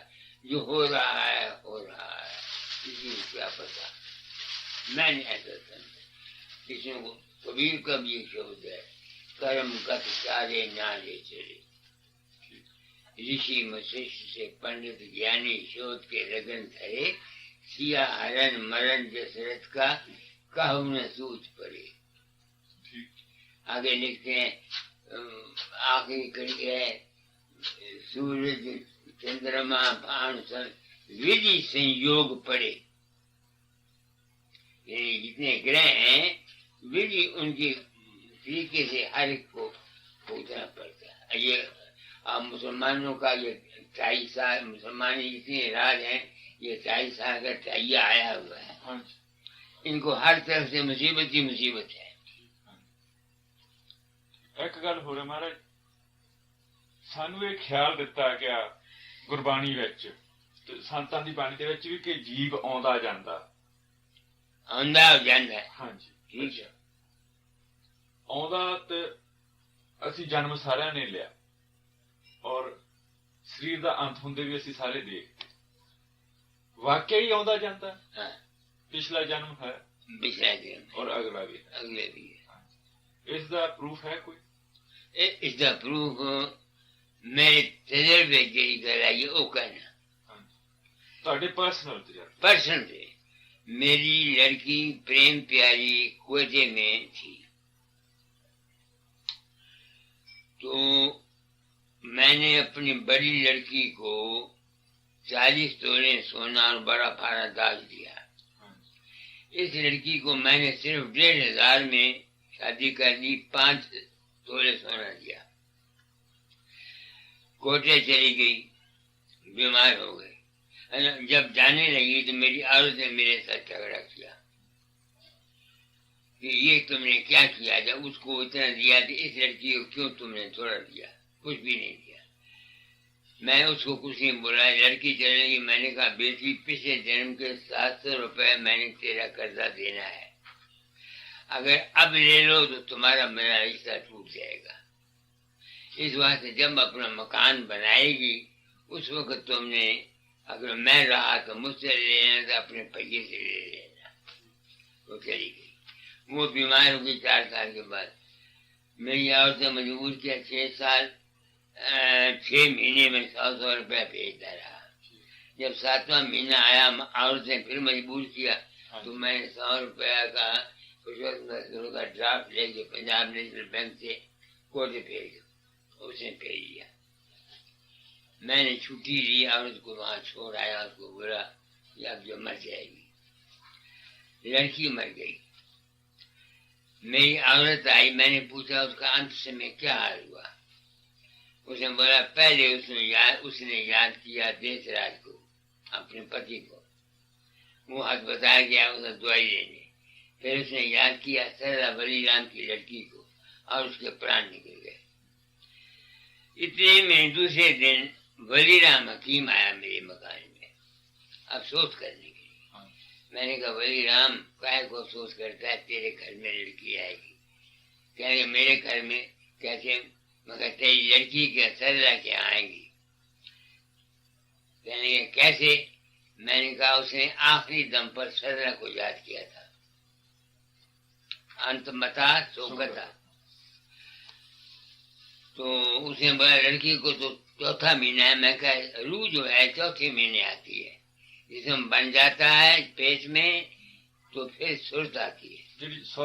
चौथी चीज सुरत या चौथी चीज वो चौथे महीने। हाँ वो 4थे महीने आती है। मगर चूंकि मेरी लड़की को ससुराल में जहर दिया गया था, उसकी सास ने दाज नहीं मिला था, इसको इस जन्म में ससुराल से तकलीफ होगी, सुखी नहीं होगी। वो लड़की पूर्णिमा उसका नाम था, MA पढ़ी, उसकी शादी हुई। 4 साल के बाद पति मर गया। जो कुछ मेरा इंजाम था वो ठीक निकला। दूसरी मिसाल मेरे पास सबूत ये है कि मेरी माँ मुझे हमेशा कहा करती थी बच्चा मैं औरत का जन्म नहीं लूंगी, और उसके जन्म में बड़ा दुख है, मैं ले लूंगी नहीं, तू भगत बन गया, मैं मिटा जाऊंगी तेरे पास से। अब वो प्लेग से मर गई, हम दोनों थे भाई बगदाद में, मेरे भाई की औरत थी वहां, बाप ने चिट्ठी लिखी, अंत समय उसने याद किया मुझको और मेरे भाई को, और कहा कि जैसे दो दो लड़के मेरे थे ऐसे हारे के दो दो लड़के होंगे। तो ये चिट्ठी मेरे बाप ने मुझको लिखी, तो मैंने उसको बोला कि तेरे घर में माँ आएगी लड़का बन के, और उसके घर में लड़का बन के माँ आई। वो लड़का अब तक भी इसका बड़ा भाई, ये रवि जो आता है इसका जो बड़ा भाई है वो। तो तब से मुझे यकीन हो गया कर्म कि आवागमन है। मैं किताबों की, अच्छा एक तो ये बात है, दूसरे ये है कि सब संत मानते हैं, जैन मानते हैं, बुद्ध मानते हैं, हिंदू मानते, सब मानते हैं कि आवागमन है, और आवागमन है भी। ਤੇ ਆਉਂਦੀ ਜਾਂਦੀ ਕਿਹੜੀ ਚੀਜ਼ ਹੈ ਮਹਾਰਾਜ? ਆਤਮਾ ਜਾਂ ਮਨ? आत्मा, ਆਤਮਾ ਆਉਂਦੀ, सुरत आती जाती, ਸੁਰਤ ਆਤੀ ਜਾਂਦੀ, ਸਰੀਰ ਤਾਂ ਅਲੱਗ ਹੋ ਹੀ ਜਾਂਦਾ, ਸਰੀਰ ਤਾਂ ਖਤਮ ਹੋ ਜਾਂਦਾ, ਜਿਹੜੀ ਚੀਜ਼ ये खत्म हो जाता है, संस्कार रहता है मन का। ਮਨ ਦਾ ਸੰਸਕਾਰ ਰਹਿੰਦਾ ਸੁਰਤ ਦੇ ਨਾਲ, ਤਾਂਹੀਓ ਸੁਰਤ ਹੈਗੀ ਰਹਿੰਦੀ, ਜਿੱਦਾਂ ਤੁਸੀਂ ਰਾਤੀ ਸਤਸੰਗ ਚ ਕਿਹਾ ਸੀ, ਸੁਰਤ ਦੇ ਉੱਪਰ ਮਨ ਦੇ ਸੰਸਕਾਰ ਪੈ ਰਹਿੰਦੇ ਹਨ, ਉਹੋ ਹੀ ਫਿਰ ਆਉਂਦੀ ਜਾਂਦੀ। और कोई सवाल करना हो कर लो। ਹਾਂਜੀ, ਤੁਸੀਂ ਕਹਿੰਦੇ ਜੀ ਕੋਈ ਪੁੱਛ ਲਓ। ਤੁਸੀਂ ਮੈਂ ਤੇ ਇੱਕ ਜੋ ਵੀ ਜਿਹੜੇ ਸੰਤ ਮਹਾਤਮਾ ਅੰਦਰ ਜਾਂਦੇ ਹਨ ਰੂਹਾਨੀ ਅੰਦਰ, ਤੇ ਇੱਕ ਦੂਸਰੇ ਸੰਤ ਮਹਾਤਮਾ ਦਾ ਇਹਨਾਂ ਨੂੰ ਦਿਸਦਾ ਹੁੰਦਾ, ਪਤਾ ਹੁੰਦਾ? ਹਾਂਜੀ, क्या बात है? ਮੈਂ ਦੱਸਦਾ ਮਹਾਰਾਜ। ਇਹ ਗਿਆਨੀ ਜੀ ਨੇ ਸਵਾਲ ਕੀਤਾ ਕਿ ਜਿਵੇਂ ਤੁਸੀਂ ਸੰਤ ਹੋ ਗਏ ਹੈਗੇ ਆ, ਜਿਹੜੇ ਸੰਤ ਅੰਦਰ ਜਾਂਦੇ ਆ, ਜਿਨ੍ਹਾਂ ਦੀ ਸੁਰਤੰਤਰ ਮੁਖ ਹੁੰਦੀ ਆ, ਉਹਨਾਂ ਨੂੰ ਪਤਾ ਲੱਗ ਜਾਂਦਾ ਕਿ ਦੂਜਾ ਸੰਤ ਵੀ ਇਸ ਸਟੇਜ ਤੇ ਪਹੁੰਚਾ, ਜਾਂ ਉਹ ਵੀ ਅੰਦਰ ਇਸ ਸਟੇਜ ਤੇ ਚਲੇ ਜਾਣ। नहीं, जब तक उसके हालात और वाक़यात न देखेंगे। ਅੱਖੀ ਨਾ ਦੇਖ। ਹਾਂਜੀ, आप समझे मतलब? ਇਹ ਤਾਂ ਪੁੱਛਦੇ ਕਰਕੇ ਇਹਨਾਂ ਨੂੰ ਇਹ ਖਿਆਲ ਦਿੱਤਾ ਗਿਆ ਕਿ ਸਤਲੋਕ ਦੇ ਵਿੱਚ ਜਾਂ ਤਰਕੂਟੀ ਦੇ ਵਿੱਚ ਰੂਹਾਂ ਹੁੰਦੀਆਂ, ਹਾਂਜੀ होती हैं, ਹੁੰਦੀਆਂ, ਤੇ ਜਿਹੜੇ ਉੱਥੇ ਮਿਲਾਪ ਹੁੰਦਾ ਉਹਨਾਂ ਦਾ ਆਪਸ ਵਿੱਚ ਹੀ। मगर वो रूहें एक दूसरे को पहचान नहीं सकती। आप देखो, ਹਾਂਜੀ, तुम्हारे जिस्म में रेड कॉर्पस और व्हाइट कॉर्पस है, ਹਾਂਜੀ, ਠੀਕ ਹੈ। उनके अंदर रेड कॉर्पस और व्हाइट कॉर्पस है कि नहीं? अगर ये रेड कॉर्पस न हो, खून पानी हो जाएगा ਹਾਂਜੀ, और आदमी मर जाएगा। ਠੀਕ, तो हमारी जिस्मानी जिंदगी के हंस कौन है? ਖੂਨ ਦੇ, रेड कॉर्पस। ਹਾਂਜੀ, इस तरह मन के अंदर अगर थिंकिंग नहीं है तो मन नहीं है, ਹਾਂਜੀ, समझ गए? ਸਮਝ ਗਏ। ऐसे ही रूहानी दुनिया में सिर्फ अणु होते हैं रोशनी के, ਹਾਂ, मगर वहाँ ये शक्ल नहीं होती ਹਾਂ, उनकी। जिस तरह सूरज की किरण की शक्ति होती है, गोल गोलाकार होते हैं ਹਾਂ, वो अगर वहाँ ना हो तो सत लोग उसको नहीं कह सकते। ਠੀਕ, नहीं समझ में? उनको हंस कहते हैं। ਉਹੀ ਸਾਡੇ ਅੰਦਰ ਹੈ। वो हमारे जिस्म में खून में रेड कॉर्पस और वो है, मन के अंदर अनुभव है, आत्मा के अंदर रोशनी की किरण है। एक मुसलमान फकीर मेरे सत्संग में आया करता था, कादरी साहब। उसने कहा मैं अपने अंदर गया, बड़ी भाई रोशनी में, वहां हजरत मोहम्मद थे, दाता दयाल थे, और मैं भी था, और मेरा नाम भी लिया, और दूसरे महापुरुष भी थे। तो मैंने उसको सत्संग में कहा कि मैं नहीं था, मैं नहीं था। जब मैं नहीं था, जो कुछ उसने देखा वो भी नहीं था, ਉਹਦੀ ਕਲਪਨਾ ਸੀ। वो उसकी अपनी कल्पना, उसका अपना बनाया हुआ था। ਅਨੁਭਵ ਵਿਸ਼ਵਾਸ ਵੀ ਹੋ ਗਿਆ ਕਿ ਮਨ ਜੋ ਕੁਝ ਮਰਜ਼ੀ ਬਣਾ ਲਵੇ। ਇਹ ਮੈਨੂੰ ਅਨੁਭਵ ਹੋ ਗਿਆ। ਮਨ ਡਰਾਮਾ ਚੀਜ਼ਾਂ ਰਚਦਾ ਰਹਿੰਦਾ, ਸ੍ਰਿਸ਼ਟੀ ਪੈਦਾ ਹੁੰਦੀ ਰਹਿੰਦੀ ਹੈ, ਖਤਮ ਹੁੰਦੀ ਰਹਿੰਦੀ, ਰਚਦੀ ਰਹਿੰਦੀ। ਇਹਦੇ ਚੋਂ ਨਿਕਲਿਆ ਕਿਵੇਂ ਜਾਵੇ? ਕਿਵੇਂ ਜਾਵੇ? ਜਿਹੜਾ ਰੂਪ ਤੇ ਰੰਗ ਹੈ ਇਹਨੂੰ ਛੱਡਿਆ ਕਿਵੇਂ ਜਾਵੇ? ਇਹ ਤੇ ਮੈਨੂੰ ਤੇ फायदा होया सिर्फ तुसा लोगों को। जब से मुझे ये यकीन हुआ कि मैं किसी के अंदर नहीं जाता, तब शक्लें तो आती हैं मेरे सामने, मगर मैं उन शक्लों में फंसता नहीं। अब बात समझिए ना। इसके अलावा मैं अकाल पुरुष को मानता हूँ, या अनामी पुरुष को मानता हूँ, या राधा स्वामी पुरुष को मानता हूँ, जो मन चित बुद्ध अहंकार से परे है। तो मेरा इष्ट वो रहता है।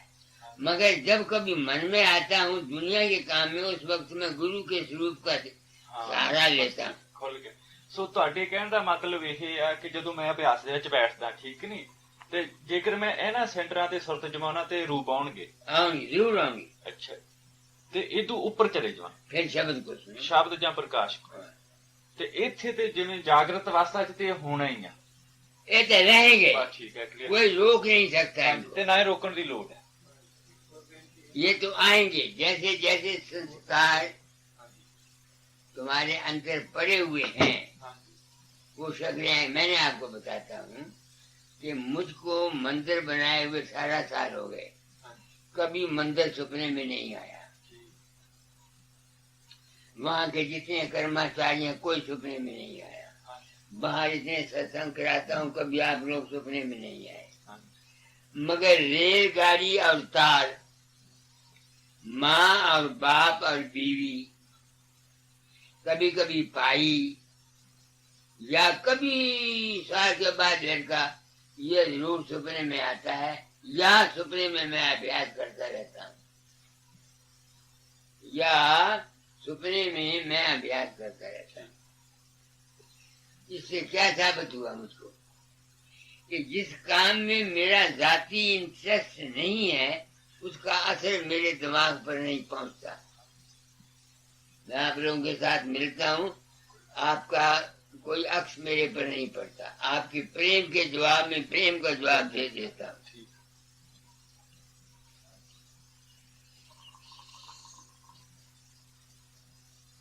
अब ये ख्वाहिश मेरी अभी बाकी है कि जब मैं शरीर से निकल जाऊं, फिर कुदरत मुझको मौका दे कि मैं कुछ दुनिया को बता सकूं कि मेरा किसी तरीके से कि मैं कोई मेरा क्या अंजाम हुआ।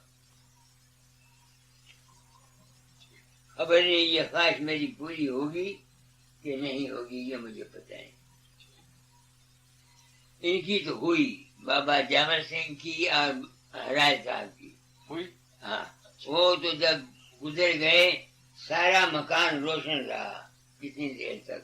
अच्छा जी। हाँ जी। और बाबा जामिर सिंह जब गुजरा तो आवाज सारे कमरे में मौजूद रही, जब उस कमरे में आता रहा जब तक उसकी लाश को उठाया नहीं गया। ये किताबों में लिखा हुआ है, हमने देखा नहीं।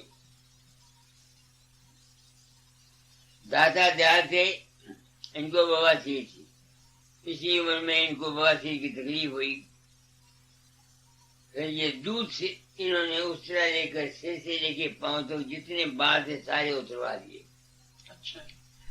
और दूध से नहाए सुबह। दूध से नहाने के बाद शाम को अंदर चले गए। नंदू सिंह की ड्यूटी लगा दी कि कोई आदमी अंदर ना आए। नंदू सिंह ने मुझे कहा कि मैंने इतना देखा, घंटे 2 घंटे के बाद उनके जिस्म को हाथ लगाया तो गर्म था, 4-5 घंटे के बाद जिस्म को हाथ लगाया तो कुछ नहीं था, ठंडा था, कुछ नहीं था। बीमार नहीं हुए? यही बस बीमारी अगर उनको कमजोर हो गए थे। हाँ, जिस्म ये दाढ़ी जो थी ना, हजामत आप करते थे वो, ये चमड़े का मांस यहाँ आ जाता था। ये ये तो नाई को बुलाया हजामत करने के लिए, उसने उन्हें मुझे कहा कि मुझसे आपकी हजामत नहीं होती, मांस ढीला है। हाँ, उसने कहा अच्छा ना सही उसरा दे दो। उसने उसरा लिया, दादाजी ने आप माँ को खंचाए थे, वो मुझे सारा साफ कर दिया। फिर उन्होंने शरीर समाधि च जाके छाड़ दिया। ए पता नहीं क्या हुआ, जो नंदू सिंह ने मुझको बोला मैंने वो बोल दिया आपको। फिर सुबह उन्होंने दूध मंगवाया, दूध से नहाए। एक दिन पहले अपने जिस्म को सारे को उससे से जिस कोई बाल भी सिर भी और सब कुछ सब बाल उतरवा दिए। दूसरे दिन वो दूध से नहाए। जब शाम हुई कहने लगे अब मैं जाता हूँ, अपने कमरे में लेटता हूँ, मुझे कोई जगाए ना, तुम बाहर कोई अंदर ना आए। तो जंगी लोग आना चाहते थे। बस में वो गए। उसने नंदू सिंह की जुबानी मैं कह रहा हूँ कि अंत में उन्हें न हाय की, न हूँ की, न ही की, न कुछ नहीं। सिर्फ दो दफा मैं गया तो मैंने उनके हाथ देखा, जिस्म को लगाया तो जिस्म गर्म था। बुलाया मैं नहीं, फिर मैं चला आया। फिर जब 5 घंटे के बाद फिर गए, फिर देखा जिस्म ठंडा था, बस डट से। ये कहानी उन्होंने मेरे गुरु महाराज को मुझे बताई। और उनकी बाबत ये ख्याल था मुझे उन्होंने चिट्ठी लिखी थी मरने से 6 दिन पहले। दादा दयाल ने? हाँ। अच्छा। ये उसमें बहुत कुछ लिखा। उसमें एक शब्द था, अब समझ ले बूढ़ा हुआ तेरा पीर। अब समझ ले बूढ़ा हुआ तेरा पीर। ऊपर लिखा हुआ था रात को नींद नहीं आई। ऐसा लगा तो मैंने छुट्टी के वजह से अर्जी की। रात को सुबह 4 बजे मुझे किसी ने कहा कि दाता दार का चोला छूट गया है। सपने में सुबह मेरी और सोई हुई थी। मैंने उसको बोला, मैंने कहा भगवान ऐसा सपना आया। हाँ जी।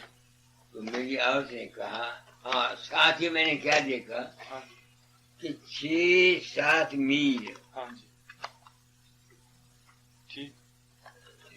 यही बड़ा भरा एक गोला रोशनी का ऊपर से मेरे दिमाग में आया। हाँ जी। ठीक। यहाँ हाँ जी। वो सारी रोशनी सारी मेरे अंदर आ गई। हाँ जी।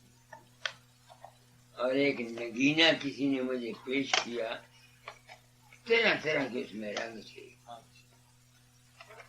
तो मैंने घबरा के उठ के अपनी औरत को कहा कि मैंने सपना ये देखा है। हाँ जी।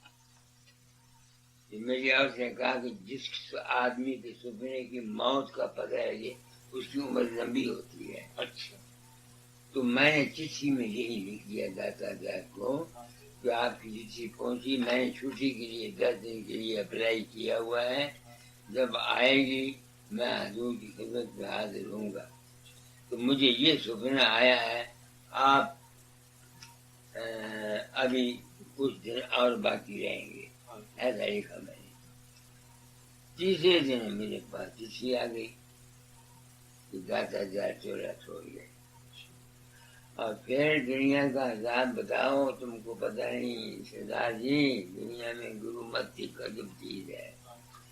जो उनका भतीजा था वो तो बन गया मालिक। एक और को बना लिया, उसको बना लिया स्वामी। आप गुरु बन बैठा, मुझे चिट्ठी आई। मैंने कहा संत मत की तालीम न तुम्हारे पास है न किसी और गुरु के पास है। काम तुम्हारी है, आमदन तुम्हारी है, मुझे पैसे की जरूरत है, तालीम मैं फैलाऊंगा, मेरे जिम्मे ड्यूटी है, किताबों में लिखा हुआ है। तुमने पैसे के लिए मालिक बने हो, पैसे के लिए स्वामी बने हो, तुम जो मर्जी चाहे साहब जी महाराज बनो या स्वामी जी बनो या जो तुम्हारी मर्जी बनो, ये जो तालीम है ये सजाई जो है ये मैं अपनी जिंदगी में जाहिर करके जाऊंगा। मामा कोई सुने या न सुने। उसका की नाम सी महाराज? उनके भतीजा था उनका राम किशोर सिंह। राम किशोर सिंह। दाता दयाल दादा कोई लड़का नहीं सी? ना लड़कियां थी। 6-7 उन्होंने कोई गृहस्थ होगा। अच्छा। बाकी और बाकी फिर शादी नहीं करा।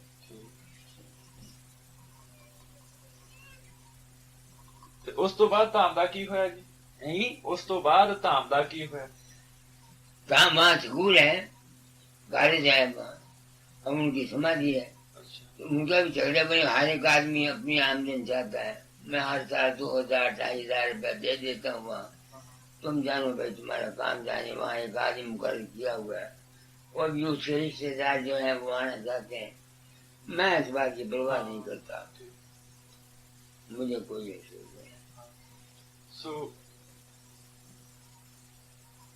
बाबा सामने ने मेरे साथ बड़ी सच्चाई से काम किया, ਹਾਂਜੀ बाबा चरण सिंह ने मेरे साथ बहुत सच्चाई से काम किया। ਹਾਂਜੀ मैं जब गया बाबा सामने तो बताई में, तो मैंने जमीन पर बैठ गया, वो चारपाई पर बैठे थे, ਹਾਂਜੀ तो मैंने तब आजाद शब्द गाए, ऐसे मैं आया, ऐसे मैं आया, ये हुक्म था मुझको, ऐसे ऐसे। तो 15 मिनट में जब मुझको तो होश ही नहीं थी, मैं तो बाबा साहब सिंह की दाढ़ी तो मुझे नजर नहीं आती थी, मुझे तो बाबा गाता दाल नजर आते थे। तो मैंने ये सोचा कि जो कुछ मुझे हुक्म मिलेगा यहाँ से ਹਾਂਜੀ मैं यो करूँगा, क्योंकि मेरे घर में तकलीफ ये थी, एक तो आमदन नहीं थी, दूसरे 20-25 संगी रोज रहते। भाई मेरा क्या, उनका रुपया जाए तेरा खत्म हो जाएगा, फिर रोएगा तू। तो मैं चला गया, घर छोड़ गया, मैं कहा वापस नहीं आऊँ घर में। तो फिर मैं वहाँ ब्याह किया बाबा जी को मेरा, मैंने कहा था, दादा ने कहा था ये काम करने के लिए, उन्होंने कहा था, दादा ने कहा था अगर कोई तकलीफ तुमको तो बाबा सामने सिंह से फिर पूछ लेना। मैंने कहा अच्छा। तो मैं यहाँ आया, मैंने समझा था, उन्होंने कहा कि चंद तुम काम क्यों नहीं करना चाहते? मैंने कहा जी मैंने तो सच्ची बात कहनी है।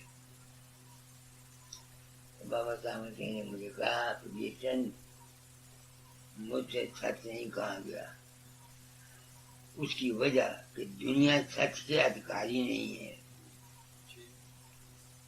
दुनिया ने जाती है गुरु के पास, हकीकत के लिए जाती है दुनिया। दूसरे मेरा डेरा था, तुम निर्भय होकर काम करो, मैं तुम्हारी पुष्टि बना रहूंगा। ये बाबा साहब ने मुझे कहा था, तुम निर्भय होकर काम करो, मैं तुम्हारा पुष्टि बना रहूंगा। और आज दिन तक मुझको कुछ ही नहीं, मेरी मुखालफत नहीं की।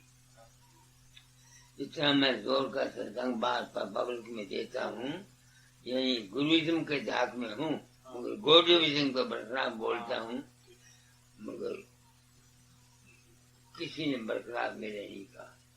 मैं सनातन बड़े बड़े कट्टर आते हैं। वशिष्ठ जो पंजाब का मर गया, तो वशिष्ठ जो पंजाब का सनातनों का एक बड़ा बड़ा मठ इंचार्ज था, और राम जो आर्य समाज का बड़ा बड़ा मेंबर था, माना हुआ आदमी था वो, और ये मुसलमान और कृपाल सिंह और फिर ये सुशील कुमार मुनि, अच्छा जैनियों का, जैनियों का, ये सब मेरे सत्संग में आते थे दिल्ली में जब सत्संग होता था। तो किसी ने आज दिन तक ये नहीं कहा कि मैंने गलत कहा है। उनको मैं कसम देता हूँ, मैंने कहा भाई मेरा अनुभव ये है, आपको मैं कसम देता हूँ अगर मैं गलत हूँ मेरा खंडन कर दो। एक कृपाल सिंह गया, संत कृपाल सिंह, मेरे पहले उद्घाटन जो मैंने कराया मंदिर का, तो कृपाल सिंह ने कराया था, क्योंकि जब मैं गया था तो बाबा ब्याह सामने ने कहा था कि चंद मैंने लाखों को नाम दिया, दो आदमी, सिर्फ दो आदमी मेरे राज को समझा है। ये उन्होंने लफ्ज कहे थे। एक कृपाल सिंह का नाम दिया था, दूसरे का नाम उन्होंने नहीं लिया, क्योंकि उन्होंने कृपाल सिंह का नाम लिया था, इस वास्ते मैं कृपाल सिंह की इज्जत करता था। आपको सच्ची बात को बोली तो मैं वचन करो। हाँ जी, फिर अच्छा, फिर इस वास्ते मैं कृपाल सिंह, तो कृपाल सिंह को मैंने बुलाया भी क्यों? कृपाल सिंह मेरे पास आया जब ये चोरा छूटा बाबा सामन सिंह का, तो मैंने पता लगा भी कृपाल सिंह को गद्दी नहीं मिली, गद्दी बाबा जगत सिंह को मिली है। बाबा जगत सिंह को तो मैं जानता नहीं था उस वक्त, तो मैंने कृपाल सिंह को चिट्ठी लिखी। क्योंकि बाबा सामन सिंह ने मुझे कहा हुआ था कृपाल सिंह इस राज का वाकफ है, तो मैंने कृपाल सिंह को लिखी कि मैं चाहता हूँ कि मैं और तुम दोनों लड़के संत मत का सच्चा प्रचार करें। वो चिट्ठी जो गई तो उनका मासी का लड़का था, उसने मुझे इनका पता बताया। 3 महीने के बाद वो चिट्ठी वापस आ गई। बाबा ये चले गए थे हरिद्वार। हरिद्वार से जब वापस आए तो फिर इन्होंने पॉलिसी की, मुझे मैसेजेस मिलती हैं बाबा सावन सिंह की। तो किसी ने मुझे कहा कि उसने कहा मुझे फकीरचंद के लिए भी मैसेजेस मिली हैं। तो मैंने इसको लिखा, मैंने कहा भाई मेरे नाम क्या मैसेज मिली है। अगर मैं अंदर गया तो मुझे महर्षि जी मिले। उन्होंने कहा फकीरचंद को कहना खूब अभ्यास करे, सबके साथ मेल रखे। मैंने इसको जवाब दिया, तुमने ये नहीं सोचा कि तुम खत किसको लिख रहे हो। कृपाल सिंह को मैंने जवाब दिया कि तुमने ये नहीं सोचा कि तुम खत किसको लिख रहे हो। महर्षि का चेला मैं था क्या, वो मुझे नहीं कह सकते थे। जो कुछ तुमने देखा ये तुम्हारा अपना ही मन था। अब आप समझे मतलब मैंने। उसके बाद उसने बदल दिया। फिर वो कहता था गुरु पोल पर बोलता है। पोल पर बोलता है। पोल कौन सा चीज? पोल जानते हो ना, इंसान के दिमाग के अंदर। पोल में बोलता है।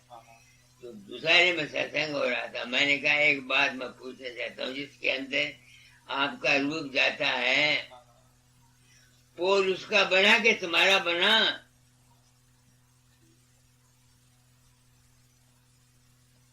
और 40 घंटे पूरे मेरे और कृपाल सिंह के देहरादून में बात होती रही। कृपाल सिंह ने कहा कीर्तन जो कुछ तुम कहते हो बिल्कुल सच है, मगर तुम्हारा काम कंस्ट्रक्टिव नहीं है, डिस्ट्रक्टिव है। अग्रवाल परशुराम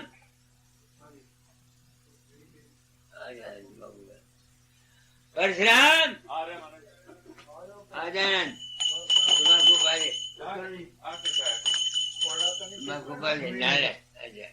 हुजूर आ खड़काया करो। मानिया वो मानिया नाले देना शब्द याद आਉਂਦਾ। फिर बाद ने कहा कंस्ट्रक्टिव। मैंने कहा तुम ठीक कहते हो। तुम कंस्ट्रक्टिव ये चाहते हो कि डेरा बन जाए और आदमी आ जाए, मंदिर बन जाए, ये बन जाए। तुम्हारा काम कंस्ट्रक्टिव ये है। मेरा काम कंस्ट्रक्टिव ये है कि जीव के भरम चले जाए, संशय मिट जाए और वो अपने आप में शांत हो जाए। तेरे मेरे में ये फर्क है। मगर जब कभी मैं गया, हमेशा के बाद मेरे सत्संग में आता रहा। मैं खड़ियां सुना देता था, सुन जाता था। आप समझ गया मतलब है। मगर सच पूछते हो, मेरी तालीम सिर्फ तालीम याफ्ता आदमी के लिए है। मैं आपको सच्ची बात कहता हूँ, मैं आम दुनिया को ये तालीम नहीं देता, क्योंकि दुनिया इस सच्ची ऊंची तालीम की, सच्ची और ऊंची तालीम की हकदार नहीं है। दुनिया को दुनिया का काम बताना चाहिए। आप सत्संग कराते हैं, दुनियादार आए, उनको विश्वास पर उनको विश्वास पर लाओ। देखो मैं तुम्हें बताता हूँ, उनको ऊंची बात मत कहो। ये औरतें आती हैं, दूसरे आदमी आते हैं, उनको ये कहो भी सदगुरु आरोग्य तुम्हारा रखा है, तुम्हारे अंतर रहता है, तुम विश्वास रखो। नहीं समझ में आती है मेरी बात में। आगे मैंने आपको कह देता हूँ, मेरी लाइन पर कोई शख्स महात्मा यहाँ का सत्संग नहीं करा सकता हिंदुस्तान में, बिल्कुल। वर्ल्ड में नहीं करा सकता, नहीं यूनिवर्स में नहीं करा सकता। नहीं करा सकता। इधर तो है ही नहीं कोई। जो इंडिया से इधर महात्मा आते हैं, अमेरिका में जाते हैं, वो तो औरतें बस ये है। रुपए के लिए औरतों के लिए आती है। हाँ जी, और तो जहाँ पियो जी आप समझिए मेरी बात नहीं। पर इधर भी कोई कोई अधिकारी है महाराज, अधिकारी तो है कोई ना कोई। कल जो आदमी बैठा था मेरे पास आके के महेंद्र नाथ। महेंद्र सिंह क्या वो अधिकारी है। हाँ ठीक है। मगर कहे क्या महाराज ये भारत तो उनके लिए है जिनको दुनिया नहीं चाहिए। हाँ जी, वो तो हम लोग तो दुनियादार हैं। कौन है जो दुनिया से बचा हुआ है? पुत्र की चिंता, भाई की चिंता, रुपए की चिंता, सब कुछ चिंता। इसके लिए एक है सरेंडर। बस सच्चे साहिबा मैंने कुछ नहीं आता, जो कुछ है तू जान, तेरा कम जाने। बस अपने आप को लाना भी किया जा बाकियां ने पल्ले की सी कख बकवास सी। मैं कि बाकियां ने भी की जाने है या सरेंडर ही करना है, ਉਹਦੇ ਅੱਗੇ चारा ही कोई अरे नहीं। बाबा सारी उम्र सफर करके मैं आया कहाँ जिथों शुरू सिवाय सरेंडर के, और मेरे पास है क्या? हाँ जी,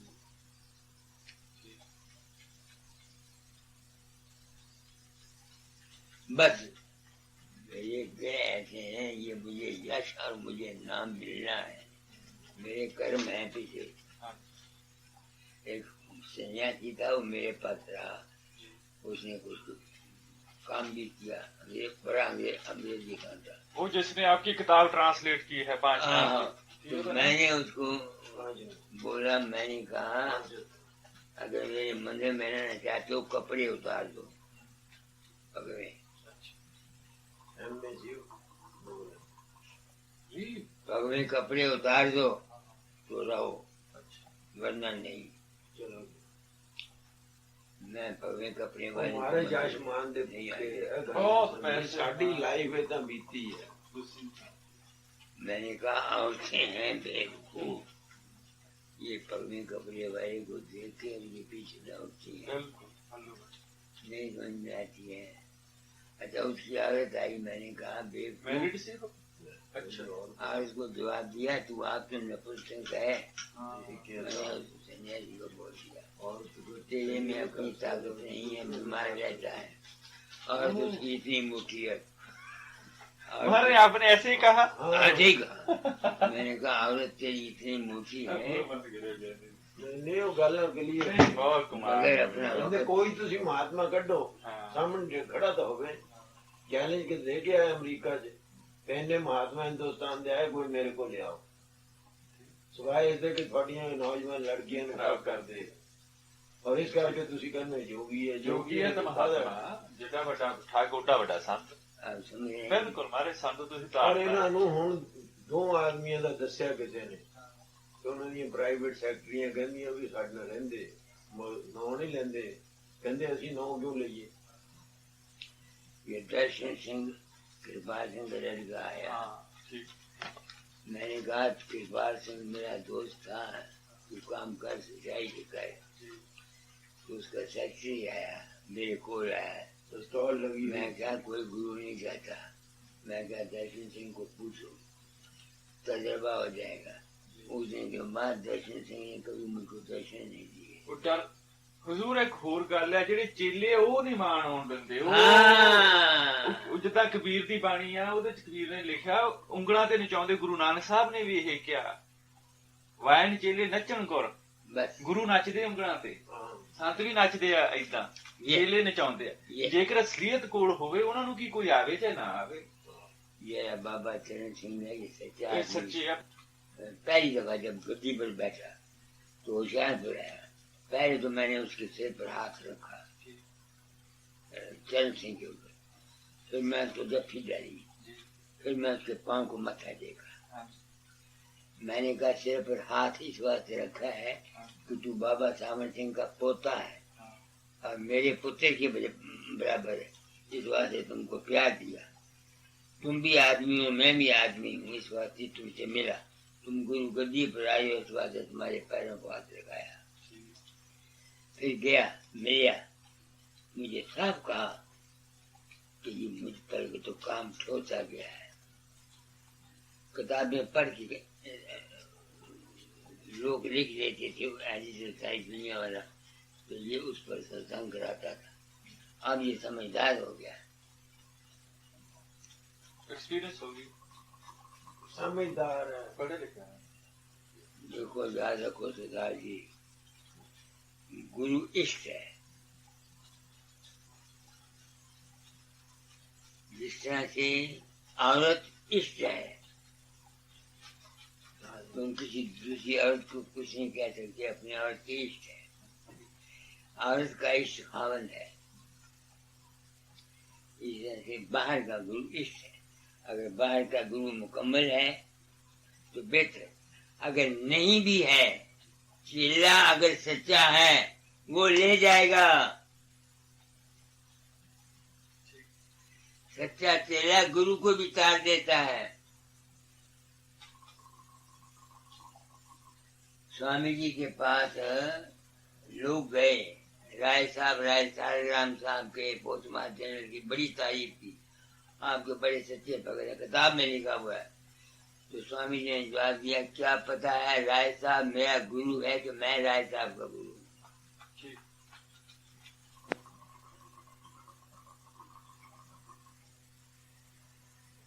अब आप समझे मेरी बात को। समझ गए।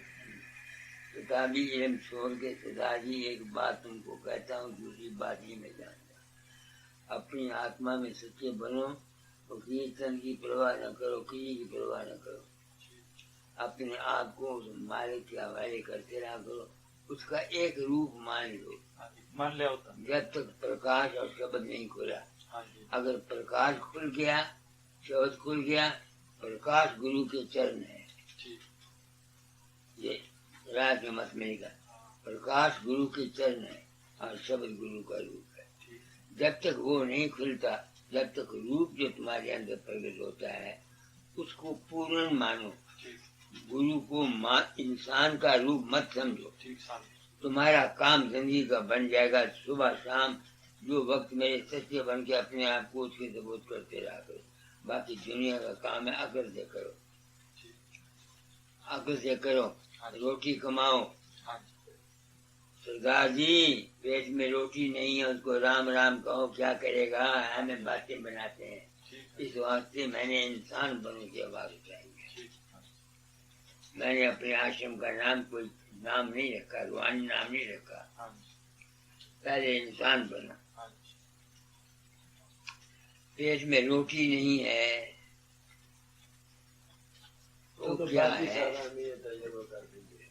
ਕਰ ਲਿਆ ਜੀ ਉਹ ਤਾਂ ਐਕਸਪੀਰੀਅੰਸ ਅਸੀਂ ਕਰ ਲਿਆ 22 और ਸਾਲ फिर ਹਜ਼ੂਰ ਇਹ ਤਾਂ ਮੈਨੂੰ ਐਕਸਪੀਰੀਅੰਸ ਹੋ ਗਈ ਆ ਜਿਹੜੀ ਤੁਸੀਂ ਗੱਲ ਕਹਿ ਰਹੇ ਹੋ ਨਾ, ਇਹ ਦੇ ਨਾਲ ਐਕਸਪੀਰੀਅੰਸ ਆਲਰੇਡੀ ਇਹ ਹੋ ਗਈ ਆ। ਕੋਈ ਇਹੋ ਜਿਹੀ ਗੱਲ ਆ 1.5 ਸਾਲ ਦੇ ਵਿੱਚ ਮੈਨੂੰ ਇਹ ਐਕਸਪੀਰੀਅੰਸ ਹੋ ਗਈ। ਉਦੋਂ ਪਹਿਲਾਂ ਮੈਂ 10-15 ਸਾਲ ਪਾਗਲ ਹੋਇਆ ਰਿਹਾ। आशी शर्मा को मैंने अपना नाम दर्ज किया है अपने बाद ਵਿਲ में। हाँ जी। मेरे मन विल कर दिया ठीक है। सेक्रेटरी ये। अब वो वहाँ मैं पिछली दफा गया था तो 2000 अंग्रेज इकट्ठे हुए ARD में।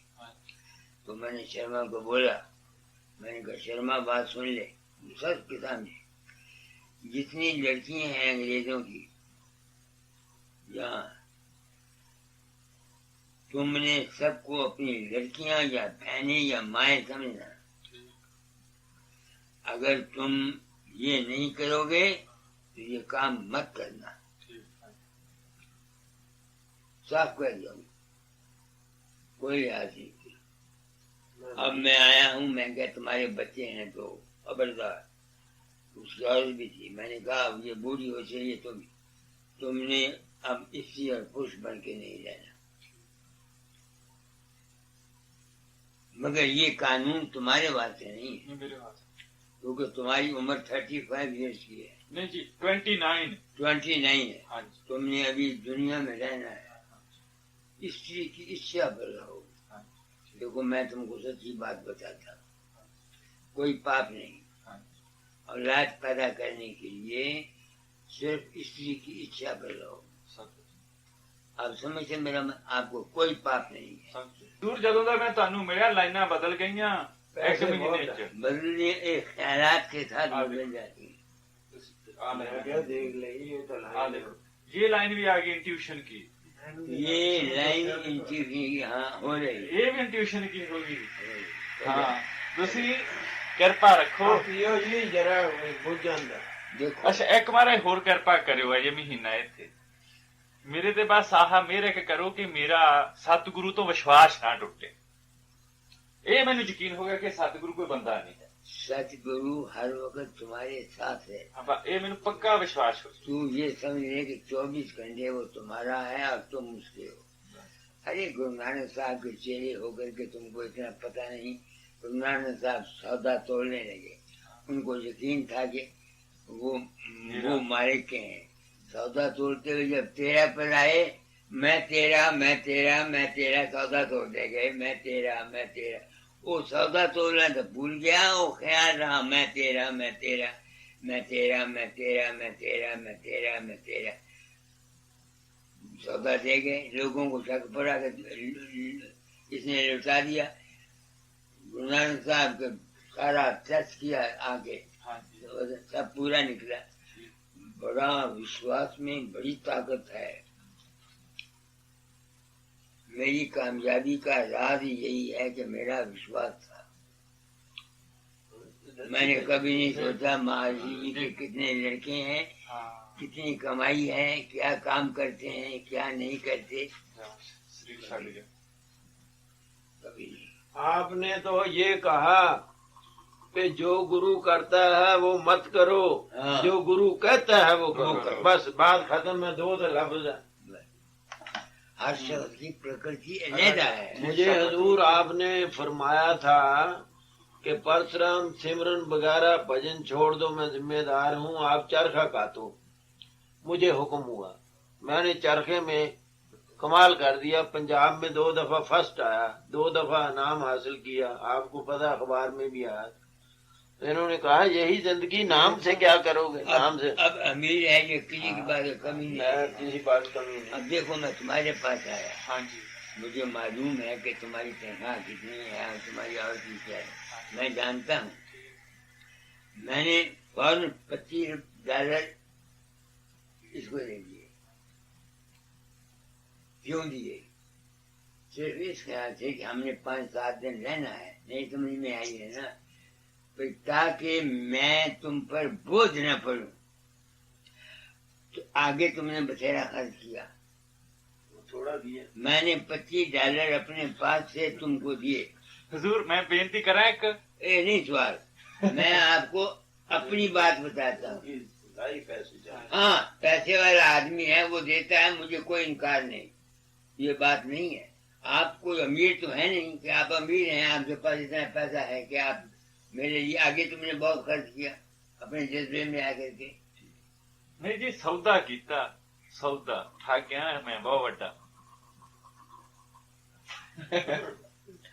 और कुछ बात पूछनी हो तो पूछिए। ਹਾਂ ਤੁਸੀਂ ਪੁੱਛੀ ਮੈਂ ਤਾਂ ਗੱਲ ਤੇ ਗ੍ਰੰਥ ਸਾਹਿਬ ਜੀ ਲਿਖਿਆ ਗੁਰਮੁਖ ਕੋਟ ਪਧਾਰ ਦਾ ਇੱਕ ਨਾਮ ਦੇ ਕਣੀ ਸਵਾਮੀ ਜੀ ਨੇ ਵੀ ਲਿਖਿਆ ਜੇ ਕੋਈ ਸ਼ਿਸ਼ ਭਜਨ ਸਿਮਰਨ ਨਹੀਂ ਕਰਦਾ ਤੇ ਕੀ ਸੰਤਾਂ ਨੂੰ ਇਸ ਮੱਥਾ ਜਿਹੜੀ ਸੱਚਖੰਡ ਜਾਂਦੇ ਆ ਤੇ ਧਾਮ ਰਹਾਨ ਵਿੱਚ ਪਹੁੰਚਦੇ ਆ ਉਹ ਉਸ ਜੀਵ ਨੂੰ ਆਪਣੇ ਜਨਮ ਭਜਨ ਤੋਂ ਵੀ ਲੈ ਜਾਂਦੇ ਆ। ਗਿਆਨੀ ਜੀ ਸਵਾਲ ਕਰ ਰਹੇ ਮਹਾਰਾਜ ਇੱਕ ਕਿ ਗ੍ਰੰਥ ਸਾਹਿਬ ਦੇ ਵਿੱਚ ਇੱਕ ਤੁਕ ਆਉਂਦੀ ਆ, ਗੁਰਮੁਖ ਕੋਟ ਆਧਾਰ ਦਾ ਭਾਈ ਦੇ ਨਾਮੇ ਏਕ ਕਣੀ। गुरुमुख कोटन गुरमुख कोट उधार दा भाई, उधारदा नहीं है, उभारदा है। कुर्बानी च इस तरह ही है। ऐसा गुरुमुख कोटन उभारता है। ਉਹ ਹੋ ਰਿਹਾ ਤੁਕ ਮਹਾਰਾਜ, ਉਹ ਹੈਗਾ ਗੁਰਮੁਖ ਕੋਟਨ ਕੋਟ ਉਬਾਰੇ। हाँ, ਇਹ ਸੁਖਮਨੀ ਸਾਹਿਬ ਚਾਹੁੰਦਾ गुरुमुख कोटन कोट उभारे। ਜਿਹੜੀ ਇਹ ਤੁਕ ਦੀ ਗੱਲ ਕਰ ਰਿਹਾ ਉਹ ਇਸ ਤਰ੍ਹਾਂ ਗੁਰਮੁਖ ਕੋਟ ਉਦਾਰਦਾ ਦੇ ਨਾਮੇ ਇੱਕ ਕਣੀ ਨਾਮ ਦੀ ਦੇਖ ਗੁਰਮੁਖ ਜਿਹੜਾ ਕੋਟਾਂ ਨੂੰ ਉਤਾਰ ਦਿੰਦਾ, ਇਹ ਲਿਖਿਆ। ਅੱਛਾ ਇਹ ਸਵਾਲ ਕਰ ਰਿਹਾ ਕਿ ਕੀ ਜਿਹੜਾ ਉਹਨਾਂ ਦਾ ਗੁਰਮੁਖ ਦਾ ਸ਼ਾਗਿਰਦ ਨਾਮ ਨਹੀਂ ਕਰਦਾ, ਅਭਿਆਸ नहीं करता, उसको क्या मिलेगा? हाँ। पहली तो ये बात है। दूसरी बात ये कि नाम है क्या? तुम ग्रंथ साहब को पढ़ो, चौथा पद, चौथी पद है कि नहीं? नाम रहे चौथे पद माही, ये छूने त्रिलोकी माही। दुनिया ने सिर्फ यही समझा हुआ है कि गुरुमुख ने ये नाम दे दिया, 5 नाम या राधा स्वामी नाम या राम राम, वो उसी को जपते रहे। ये नाम नहीं है, ये नाम के जपने की पहली सीढ़ी है। असली नाम है तुम्हारा प्रकाश और शब्द में जाना। उससे अभाता है, ये मानता, उससे तारता है। एक ताराचंद है भवानी में, उसका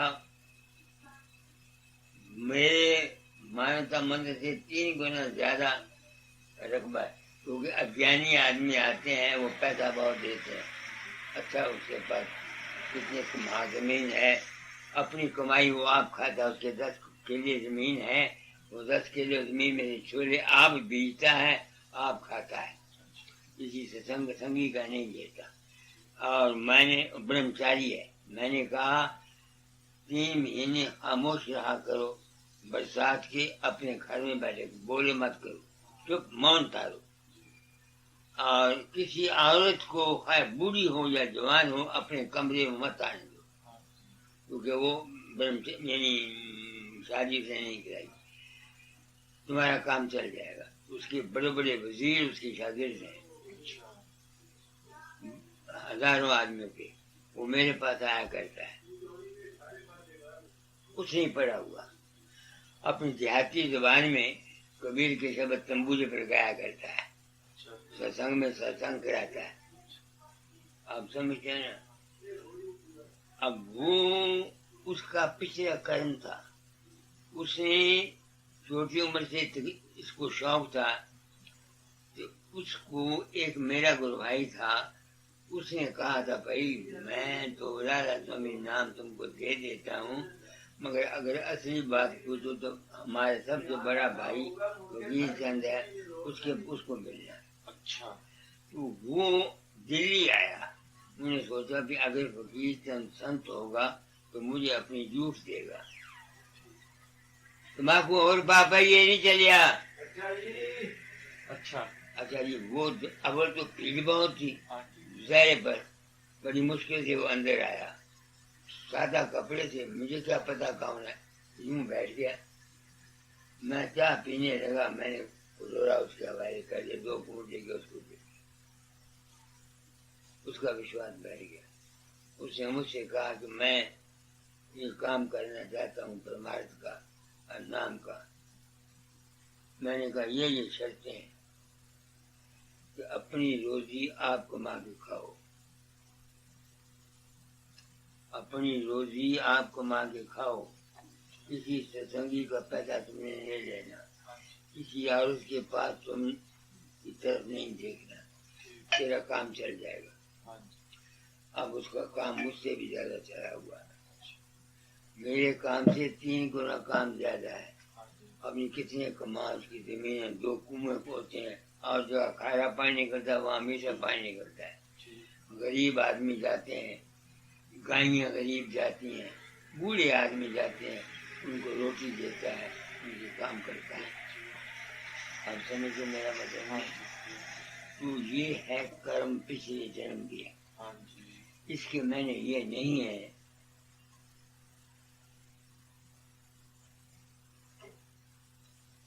कर्म है, मेरे ग्रह ऐसे हैं,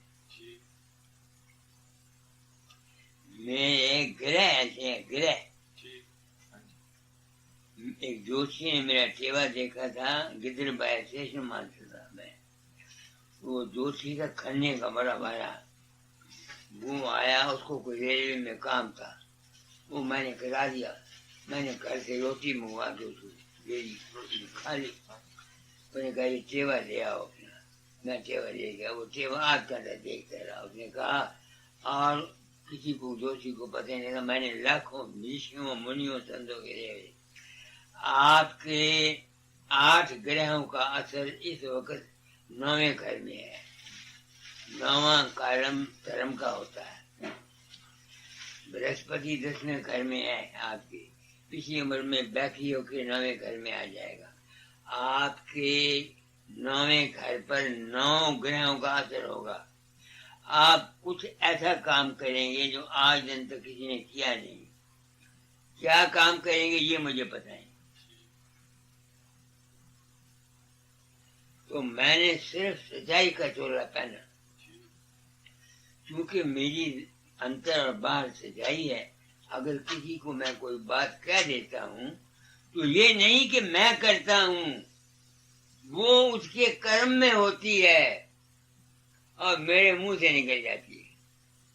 बात सारी ये है, मैं कुछ नहीं करता, कोई भी नहीं करता जी, शुभ भावना देता हूँ बस, बाकी ये और गल कुछ अपनी नहीं मैं अपनी करता। प्रकृति है।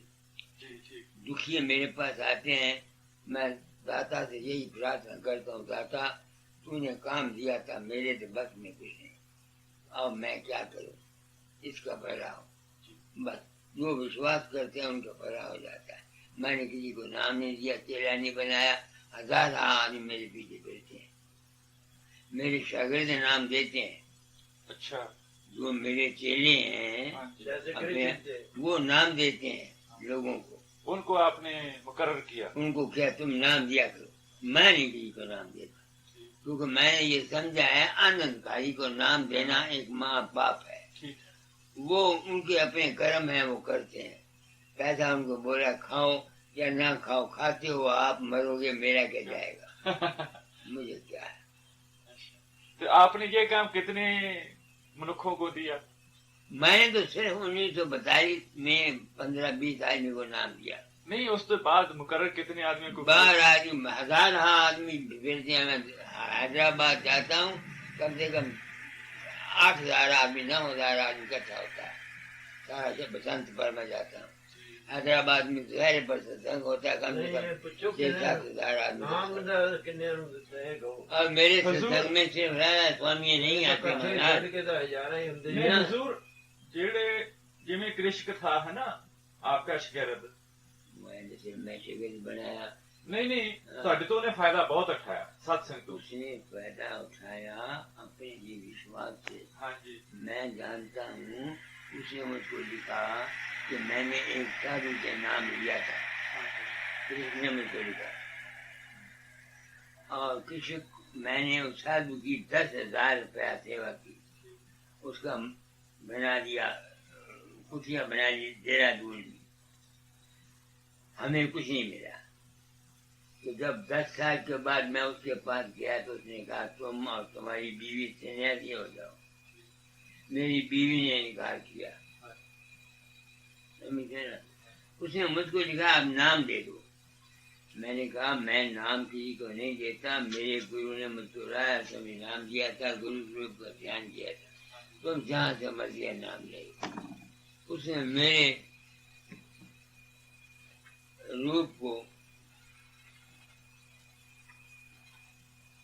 ये रोटी है बाबा जी, दाल है। बस रोटी का वक्त है। दाल।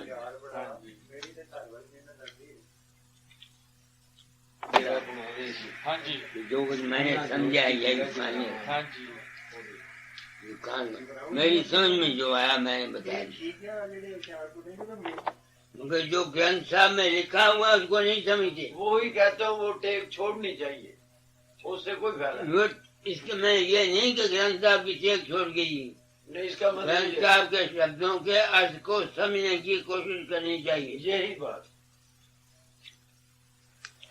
टेक के बगैर तो गुजारा नहीं है। नहीं, यही गल की नहीं, वो ठीक ही है। जो मैं किया शुरू में सबकी टेक होती है। गीता दा से हुण गीता जो मेरी भी कहती है, थी। ਉਹਦੇ ਮੁਤਾਬਕ ਜੀਵਨ ਕੋਸ਼ਿਸ਼ ਕਰੀ ਦੀ ਚੱਲੋ। ਠੀਕ ਟੇਕ ਹੈ ਸੀ ਵੀ ਜੋ ਗੀਤਾ ਹੈ ਹੀ ਹੈ, ਬਾਕੀ ਕੁਝ ਨਹੀਂ। ਇਹ ਟੇਕ ਜਿਹੜੀ ਹੈ ਛੱਡਣੀ ਚਾਹੀਦੀ ਹੈ, ਹੁਣ ਵੀ ਮੈਂ ਕਹਿੰਦਾ।